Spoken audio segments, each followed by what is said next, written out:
Bonsoir à toutes et à tous. Je vais vous parler d'un suivi relativement récent, le choc, un suivi hivernal des oiseaux communs destiné à approfondir nos connaissances de l'avifaune hivernante. Ce suivi a été lancé en 2014 en complément du stock, le suivi temporel des oiseaux communs, dont nous avons parlé hier soir, et il fait suite au suivi hivernal des oiseaux des champs qui consistait à suivre les populations d'oiseaux en milieu agricole de 2006 à 2013. Il cible tous les oiseaux communs présents dans toute la France. Suivi relativement. Les objectifs de ce suivi sont similaires à ceux du stock. Ici, nous cherchons donc à mesurer l'état de santé de l'avifaune commune en hiver, et notamment pour mettre en relation les tendances observées avec des facteurs tels que l'intensité de l'agriculture, la météo hivernale ou encore le réchauffement climatique. Le suivi cible a deux populations d'oiseaux communs. Les espèces qui nichent déjà en France et donc qui passent toute l'année chez nous, celles-ci sont sédentaires, auxquelles s'ajoutent des populations migratrices qui se reproduisent dans le nord et dans l'est de l'Europe. C'est le cas notamment des mésanges bleus ou encore des rouges-gorges ou des corbeaux-freux. Mais on va aussi cibler des espèces migratrices qui ne sont en France qu'en hiver, par exemple le pluvier doré ou encore le pinson du Nord. Alors pourquoi est-ce important ? Sous nos latitudes, l'hiver, du fait de la raréfaction des ressources alimentaires, est une période critique du cycle biologique des oiseaux. Les populations reproductrices de nombreuses espèces sont dépendantes de leur survie hivernale. La France, par sa situation géographique aux confins de trois grands climats, le climat maritime, le climat continental et le climat méditerranéen, et par son importance espace agricole, donc qui est riche en nourriture, tient un rôle majeur dans l'accueil des populations hivernales d'oiseaux. Le protocole du choc permet de détecter la plupart des espèces utilisatrices des cultures en hiver. L'organisation du choc est similaire au stock. Les observateurs sont au centre de tout, puisque c'est grâce à eux que ce suivi existe. Ils ont des échanges privilégiés avec la coordination locale qui les accompagne. La coordination nationale accompagne la coordination locale à travers un support technique, scientifique et une animation au national. On se charge aussi de la valorisation des données à ce niveau-là. L'analyse, la création d'indicateurs, le lien avec la recherche scientifique et les institutions nationales et internationales. Pour le moment, le choc est toujours à ses débuts, donc nous travaillons principalement au développement de ce protocole. Et donc le protocole, c'est quoi ? C'est un protocole standardisé qui est ouvert à tous les observateurs capables d'identifier à vue ou au cri la majorité des espèces d'oiseaux communs, comme pour le stock. La différence avec le stock, c'est que les oiseaux, ils chantent moins qu'au printemps. L'identification acoustique est donc un petit peu plus compliquée, mais il est toujours possible de détecter à l'oreille et puis d'identifier à vue. On reprend le même maillage que le stock, c'est-à-dire des carrés de 2 x 2 km. Les participants au stock peuvent utiliser le même carré que pour le choc. Ou alors, s'il est difficile d'y mettre des transects, ils peuvent en changer. Alors ici, contrairement au stock, on ne fait pas des points d'écoute, mais on fait des transects, donc 10 segments de 300 mètres environ, à répartir de manière proportionnelle en fonction des habitats. Donc par exemple, s'il y a 30% de forêt dans le carré, il faudra 3 transects dans ce milieu-là. Alors pourquoi des transects et non des points d'écoute ? C'est tout simplement parce qu'en hiver, les oiseaux chantent moins et donc sont moins détectables. Les transects, c'est donc une méthode plus appropriée pour augmenter la détection des oiseaux. Et là encore, on note tous les oiseaux vus et entendus dans les différentes classes de distance par rapport aux transects. Mais c'est par rapport aux transects et non par rapport à soi-même. Donc par exemple, si vous identifiez un rouge-gorge à 100 mètres devant vous, mais sur le transect, il sera dans la classe 0,25 mètres, car c'est la distance donc à ce transect qui compte et non la distance à l'observateur. Le choc, c'est 2 passages par an, un en décembre et un en janvier, avec 15 jours d'intervalle au minimum entre les 2 passages. Comme pour tous les suivis protocolés, c'est du suivi à long terme qui est intéressant, et les passages doivent se faire aux mêmes dates chaque année dans la mesure du possible. On relève les informations habituelles de temps de suivi, les conditions météo, relevés d'habitat. La saisie des données est sur la plateforme Faune France en priorité. La participation au choc a évolué graduellement ces 6 dernières années. Et au total, en 2019, on a 515 carrés créés par 453 observateurs. 74 carrés n'ont été suivis qu'une seule année, mais il est encore tout à fait possible à ces observateurs de les reprendre maintenant et de participer à nouveau. Mais on a aussi 80 carrés qui ont été suivis sans interruption depuis le départ. La saisie des données pour cette année 2020-2021 n'est pas encore finie et nous n'avons donc pas encore les chiffres de participation pour cette saison. Cependant, avec le risque que le confinement de novembre impacte le suivi comme celui de printemps dernier qui a impacté le stock, nous avons réussi à obtenir l'autorisation de délivrer des dérogations aux bénévoles. Ça a été toute une organisation facilitée par les coordinateurs locaux et nous avons mis en place près de 350 dérogations personnelles. Donc si tous ces observateurs ont bien pu aller sur le terrain, en plus de ceux qui n'ont pas utilisé de dérogation grâce au relâchement des restrictions sanitaires, cette saison 2020-2021 semble enregistrer une participation record. On remercie donc bien tous les observateurs et les encourageons à continuer leur engagement. Pour ce qui est de la couverture nationale du choc, on est encore en pleine croissance et développement, donc c'est là encore un peu hétérogène.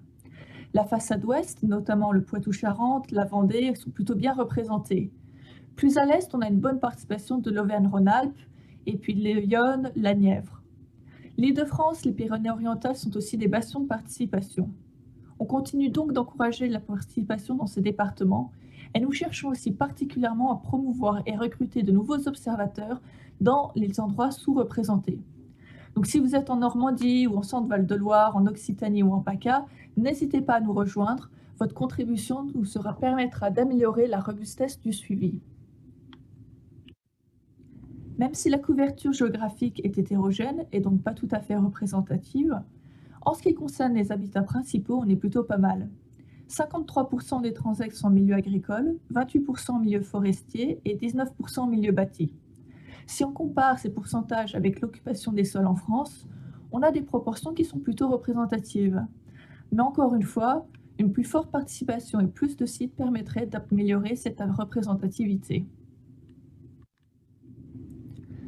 Comme déjà signalé, on n'a pas encore les résultats 2020-2021, donc on va vous présenter les résultats 2019-2020. On ne peut pas encore non plus calculer les tendances, donc pour le moment ce sont des résultats descriptifs. À partir de cette année, on va commencer à explorer un petit peu plus le jeu de données. La saison 2019-2020 a donc rassemblé 288 observateurs pour 334 carrés. On a donc des participants particulièrement motivés qui vont suivre plusieurs carrés chaque hiver. En moyenne, il est détecté 30 espèces par carré, de 5 espèces pour le carré le moins riche à 67 espèces pour le carré le plus riche. Au total, c'est 218 939 individus observés sur les deux passages. Donc ça nous fait 760 contacts par observateur. Il n'y a pas de quoi s'ennuyer pendant les comptages hivernaux. Et donc quelles espèces trouve-t-on particulièrement en hiver? Alors le podium des espèces comptées le plus fréquemment, sur la première place, c'est la mésange charbonnière et le merle noir, qui sont présents dans 98% des carrés. En second vient le pinson des arbres, 97% des carrés, et la mésange bleue en troisième, 96% des carrés. Suivent le rouge-gorge, la corneille noire, le troglodyte mignon. Ce sont donc bien des espèces bien connues et facilement identifiables. Pour les espèces présentes en France qu'en hiver, la fréquence est plus basse, de 4% pour le pluvier doré, à 21 et 25% pour le pinson du Nord et la grive mauvice. Mais à noter encore que la couverture géographique est hétérogène et que ces fréquences peuvent donc ne pas être représentatives. Au niveau de l'abondance, c'est-à-dire le nombre brut d'individus comptés pendant les deux passages, en premier vient les tourneaux sansonnets avec 28 175 individus. Il est présent sur 83% des carrés et en moyenne, ça fait donc environ 100 contacts par carré. Quand on connaît le caractère social de cette espèce et qu'on s'imagine les nuées des tourneaux, on peut comprendre que c'est en effet une espèce comptée en large nombre. Le pigeon ramier est aussi très abondant dans les carrés chocs avec 28 023 individus.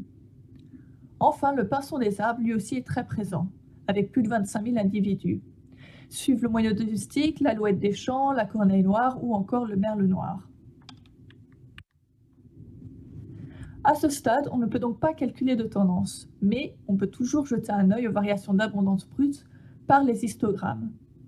Ici, on a les résultats pour la mésange charbonnière, donc une des espèces les plus fréquentes en hiver. La courbe orange clair rappelle l'évolution du nombre de carrés, donc la taille de l'échantillon. On a là une bonne corrélation. Plus on compte de carrés, plus on compte de mésanges.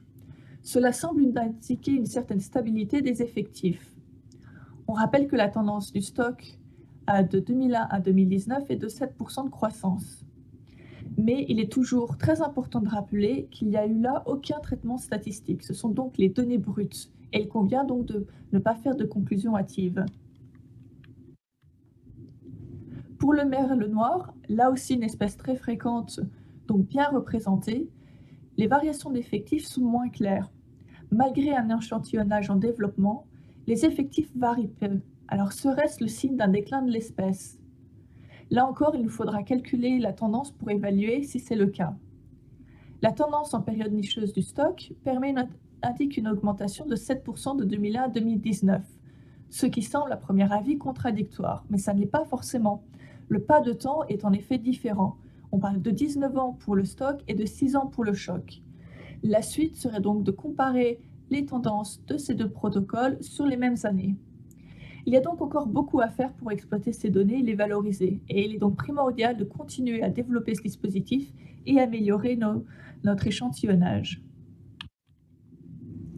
Donc si cela vous intéresse de participer, mais que vous craignez de ne pas être à la hauteur, rappelez-vous ce que j'ai dit plus tôt, il y a environ 30 espèces en moyenne par carré. Donc voici une liste des 30 espèces trouvées le plus fréquemment dans les carrés.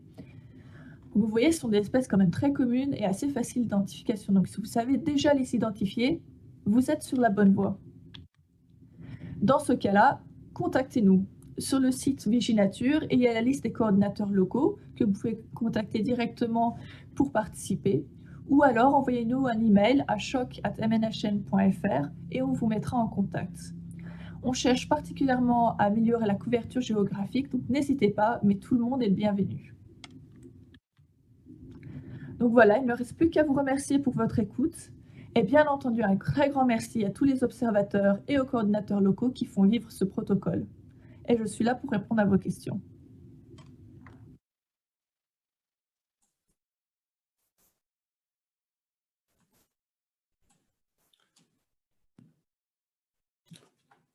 Merci Caroline pour cette présentation.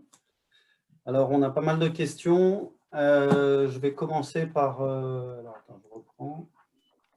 Ouais, il y a des questions sur la saisie. On demande, il y a plusieurs questions sur les outils de saisie sur le terrain. Est-ce que c'est prévu de pouvoir suivre, de saisir les données directement avec Naturalist ou avec GeoNature?